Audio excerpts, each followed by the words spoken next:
Merci, merci. Je vous invite à aller sur le site de la BTLF, à aller vous télécharger le PowerPoint, le PDF que vous allez voir. Ça va être peut-être plus facile à suivre que sur un écran semi-géant comme ça. Donc, Patrick.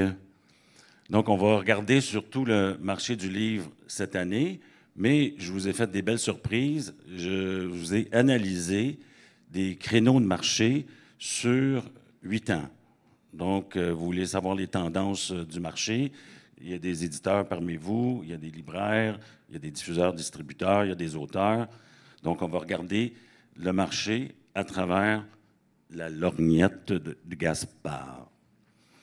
Donc, qu'est-ce que c'est Gaspard? C'est une cueillette de données, donc un système d'information des ventes, cueillette de données de vente à la source, donc aux caisses, échange sécurisé, confidentiel de fichiers de vente hebdo, de serveur à serveur.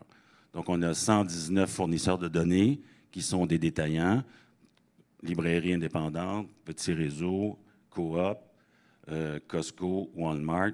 Donc, on a vraiment une panoplie de fournisseurs de données. Donc, ça fait à peu près 320 points de vente Québec, hors Québec, parce qu'on a aussi des petites librairies hors Québec.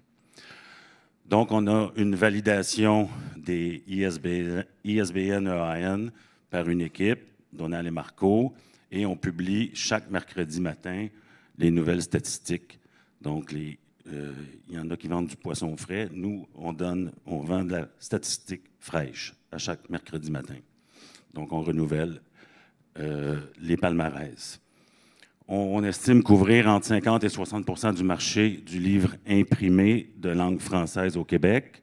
Donc, vous voyez la typologie des clients, fournisseurs. Donc, malheureusement, il y a la non-participation de Renaud Bréarchambault, mais ça ne nous empêche pas d'avancer puis de soumettre des statistiques. Gaspard découpe le marché en 22 catégories et en 130 sous-catégories. Si on regarde l'année en cours, tu peux cliquer encore. Donc, déjà, il y a plus de 250 000 titres distincts qui ont été vendus dans Gaspard. Donc, l'année n'est pas finie.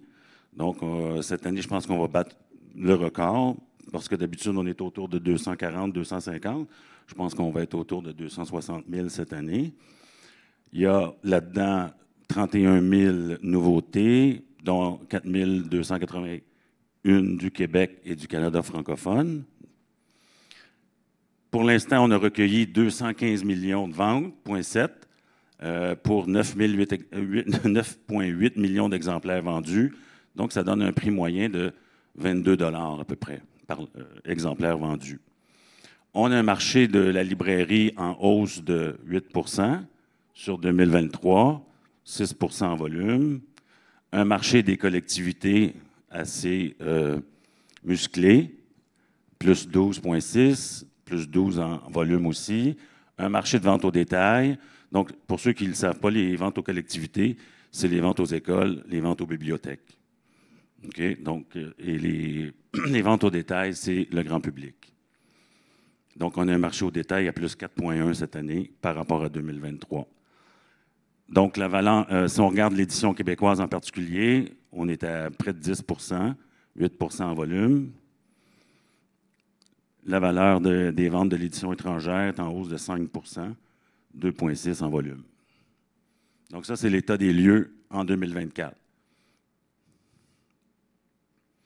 Je vous ai mis aussi ce grand tableau qui ouvre nos bilans, parce qu'à chaque année, au mois de mars, on publie des bilans annuels. Donc, c'est le tableau de toutes les ventes agrégées dans Gaspard. Donc, il y en a pour à peu près 2 milliards 626 millions. Donc, on va franchir probablement un autre 225 millions cette année. Donc, on n'est pas loin du 3 milliards de ventes. Donc, on découpe le marché en 22 catégories. Vous voyez le poids, le PDM, c'est la part de marché ou le poids de marché de chacune des catégories. Donc, ça peut être utile pour comprendre le marché au Québec. Comme je vous dis, le document est disponible sur la BTLF. Gênez-vous pas. Donc, si on regarde la composition du marché, donc le marché du livre en librairie, il est fait de quoi? Il est fait 28 de jeunesse, donc les romans, les albums jeunesse, littérature adulte, donc les romans, les essais, la poésie, le théâtre, 25 24,8 le livre scolaire, qui prend de plus en plus de place en librairie, maintenant est rendu à 12 vous avez la BD, la bande dessinée, 11 le pratique, 6 biographie, 2,4 et toutes les autres catégories, donc il en reste 18, ben c'est pas, en moyenne, c'est même pas 1 de part de marché pour les 18 autres catégories. Si on regarde du côté de l'édition québécoise, le jeunesse est en tête à 29 des ventes, le scolaire qui est quand même à 22 des ventes, la littérature à 20, le pratique à 8,1, la BD à 4,6, les biographies à 3,1. Donc ça, c'est au 31 octobre. Côté de l'édition étrangère, donc surtout française, européenne, vous avez la littérature, 31 le jeunesse à 28 et la BD, qui est la troisième en importance du côté de l'édition étrangère, 19,2. Et vous avez le pratique à 4,4, sciences humaines 2,5 et les biographies à moins que 2. Là, on va voyager un petit peu dans le temps. Ça, c'est l'évolution des parts de marché de l'édition étrangère et l'édition canadienne ou québécoise, si vous voulez, depuis 2012, dans Gaspard. Donc, voyez-vous, en 2012, on avait une part de marché qui était autour de 53 en faveur de l'édition étrangère, puis on avait 47 pour l'édition québécoise. Donc, autour de 2018, il y a eu, non pas la croisée des chemins, mais la croisée des courbes. Donc, on a eu un renversement qui s'est fait tranquillement. Donc, il y a des journalistes qui me demandent souvent qu'est-ce qui s'est passé pour qu'il y ait un retournement comme ça sur l'édition québécoise. Moi, je vois deux choses. Il y a l'événement du 12 août 2014. Il y a le plan d'action sur le livre du ministère de Mme Hélène David en 2015. On voit qu'à partir du 12 août 2013, vous vous souvenez que Patrice Cazot, Amélie Dubé avait dit devant la morosité du marché, il faut trouver une solution. La morosité du marché, vous la voyez, 2013, il y avait une légère descente par rapport à 2012. Donc, c'est un phénomène, je pense, que beaucoup d'ampleur, plus qu'on pense. Le phénomène du 12 août, ça a ramené beaucoup de gens en librairie indépendante, en librairie locale. Donc, vous voyez qu'on a inversé les proportions complètement. Donc, on est rendu aujourd'hui en 24, 54 en faveur de l'édition québécoise, puis 46 en faveur de l'édition étrangère. Si on regarde certaines grandes catégories, donc la littérature et le pratique, on voit en pointillé, vous avez l'état du marché. Ça, c'est la progression du marché depuis 2016. Donc, encore là, il y a une journaliste qui m'a demandé comment va le marché depuis 7-8 ans. Donc, on voit que le marché est en progression. Le marché total dans Gaspard est à plus 46 et la littérature est à plus 44 et le pratique, vous voyez la COVID, les périodes de la COVID 2020-2021, mais le pratique est revenu à son point de départ. Donc, il y a eu un petit gonflement de la courbe autour de 2020-2021. Les livres de jardinage, les livres de bricolage. Vous vous souvenez que tout était fermé, les gens étaient enfermés chez soi. Donc, même les livres de maternité ont connu une explosion pendant ces 2 années-là. Sauf qu'on voit que le pratique retombe à ce qu'il était à son niveau de 2016. Côté jeunesse, wow!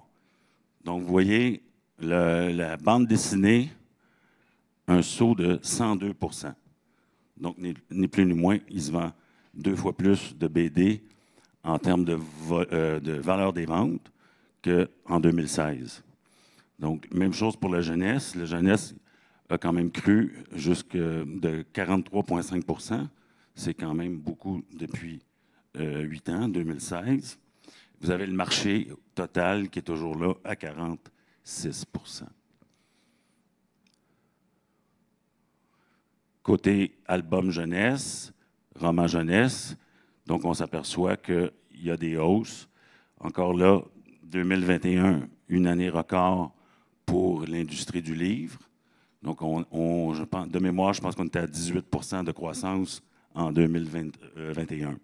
Donc, vous voyez les pics que les courbes prennent. Donc, 72 % en 21, 69,4 % finalement si on compare 23 à 2016. Roman jeunesse, quand même une bonne croissance de 31 % du marché.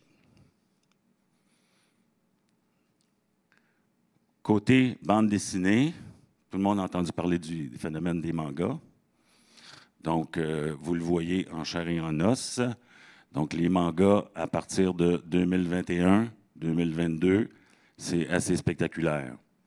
Donc, on est dans du 300 % et pour le roman graphique et pour les mangas. Donc, c'est vraiment un phénomène. Oui.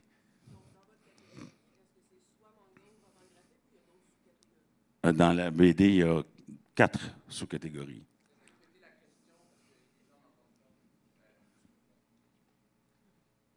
Je demandais s'il y avait d'autres sous-catégories à l'intérieur de bande dessinée. Il y en a 4 en tout. Donc, je vous ai montré ce qui ressort surtout. Donc, c'est vraiment ces 2 sous-catégories-là qui ont ressorti au fil des années. Donc, c'est ce qu'on appelle la croissance assez fulgurante. Pour faire plaisir à Selena qui se cache quelque part. Voilà. Donc, on parle de roman sentimental, comme on dit en France, la romance, la new romance, ben, c'est un phénomène au même titre que le roman d'horreur. Donc, le roman d'horreur carbure à du 400 % en 22.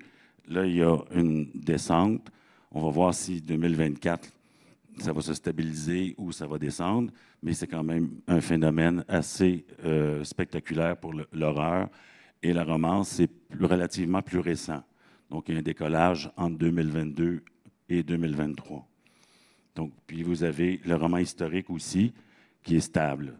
Puis il se fait écraser par les 2 autres, mais dans le fond, c'est quand même une croissance de 54 %, ce qui n'est pas négligeable pour le roman historique. Je vous ai mis l'état du marché par catégorie. Donc, c'est un truc qu'on envoie à chaque mois. Vous pouvez vous abonner. Vous allez sur le site de la BTLF, puis vous vous abonnez à l'Info Gaspard, l'infolette, puis vous allez recevoir l'état du marché en librairie à chaque mois.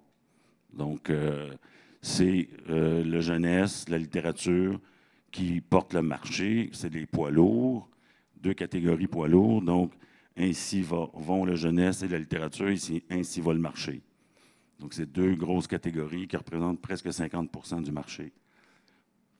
Donc, ça, vous avez les ventes totales au 31 octobre, puis vous l'avez pour le Québec, Patrick, et le livre étranger.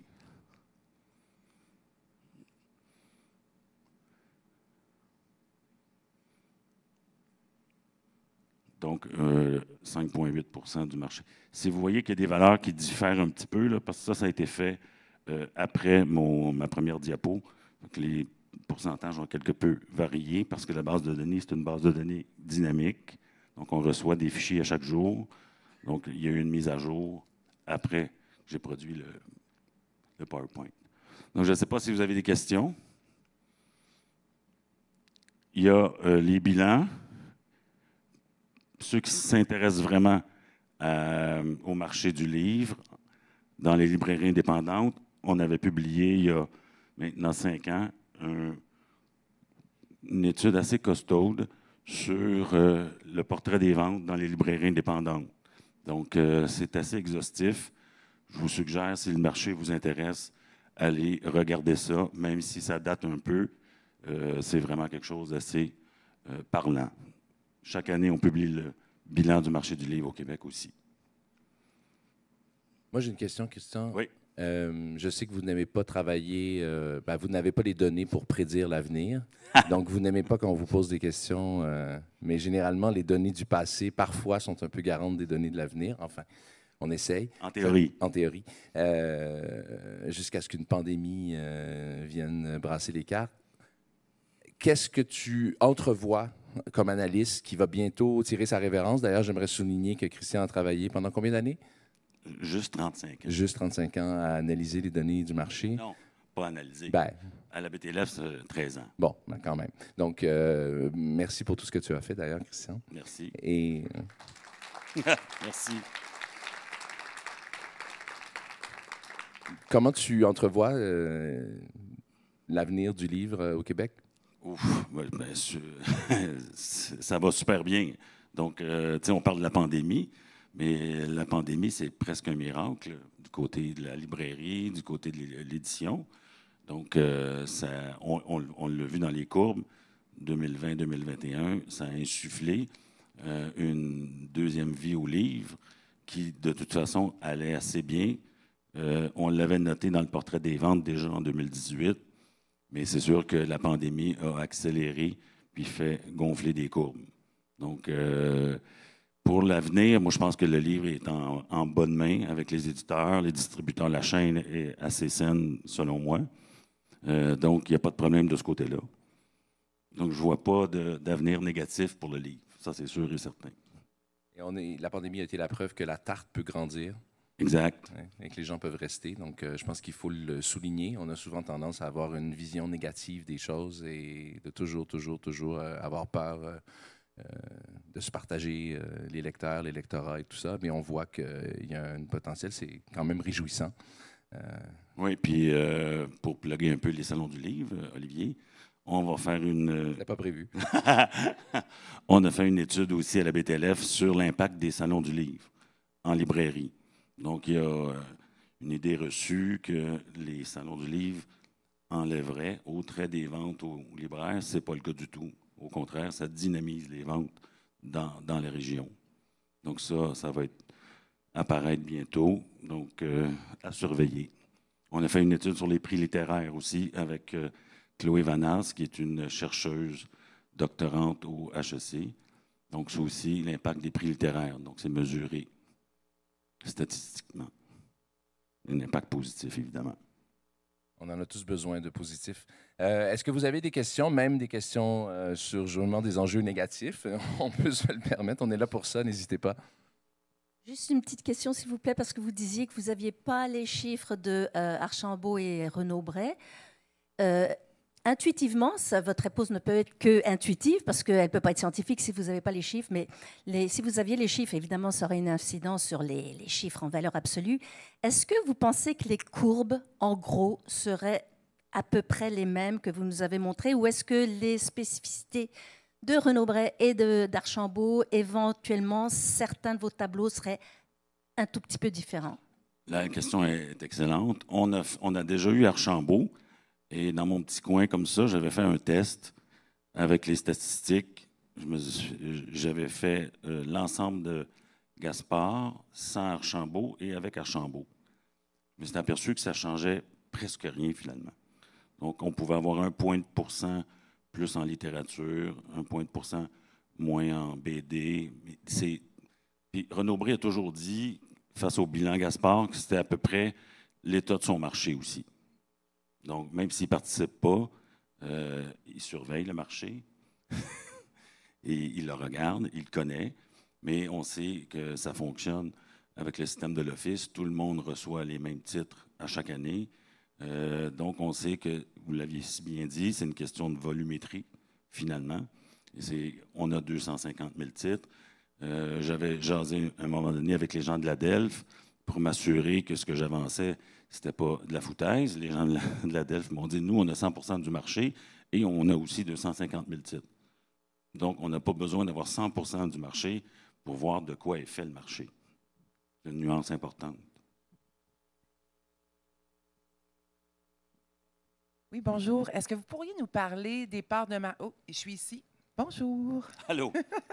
Pourriez-vous nous parler de la part de marché du livre numérique, s'il vous plaît? Oh, ça, je peux pas, mais éventuellement, mon remplaçant va pouvoir, parce qu'on n'a pas beaucoup de livres numériques dans Gaspard. Donc, c'est pour ça que je vous disais qu'on a 50 à 60 du livre imprimé francophone. Donc, on n'a pas tous les feeds parce que les éditeurs passent par deux marques. Donc, ça nous prendrait un feed de vente de deux marques avec la permission des éditeurs. Ça, on ne l'a pas encore. Donc, on a certaines ventes qui transitent par les détaillants, mais on n'a vraiment pas, on n'est pas. Même chose pour le livre audio.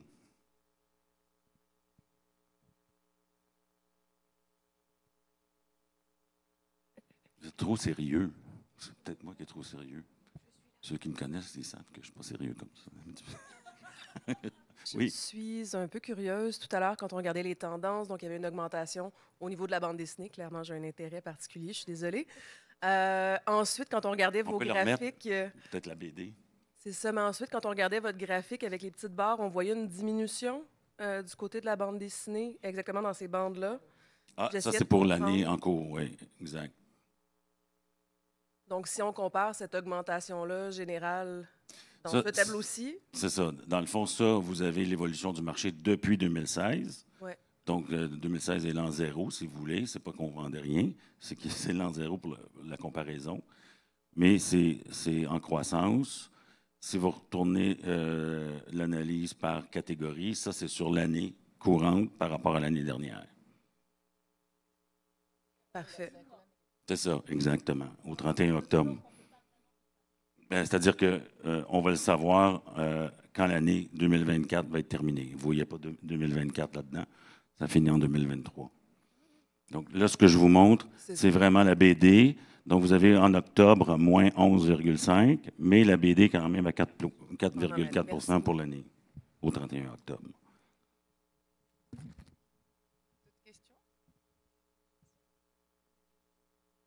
Bonjour.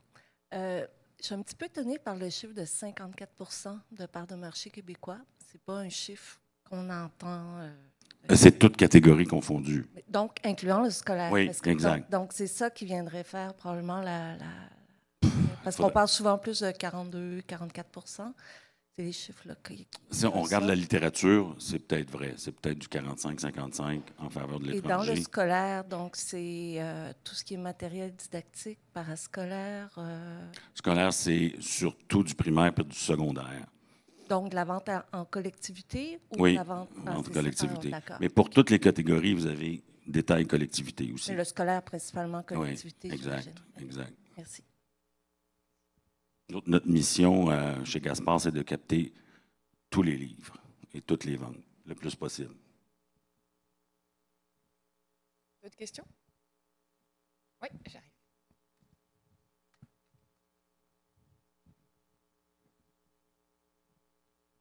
Merci. Oui, j'ai une question.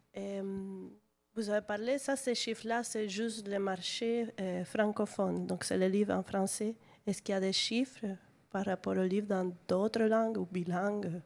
Du côté de BookNet, notre société voisine, cousine de Toronto, vous avez les livres anglophones. Okay. BookNet fait la même chose à Toronto sur les livres anglophones. Sur le marché global? Ou marché canadien, y compris le Québec. Y compris le Québec. Oui. Donc, BookNet nous dit qu'il y a à peu près 50 millions de ventes de livres anglophones au Québec. Donc,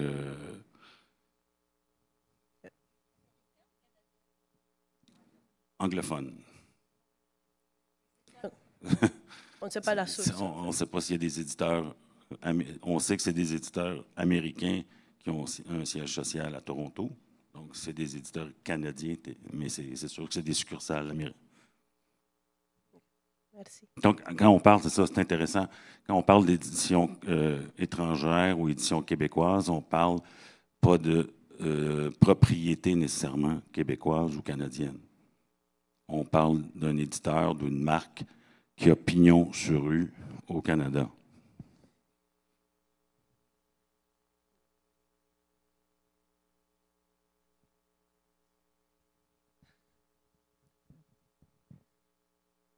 C'est bon? Pas d'autres questions? Assemblée, OK. Bah, super. Merci, Christian. Super intéressant. OK. Merci à vous.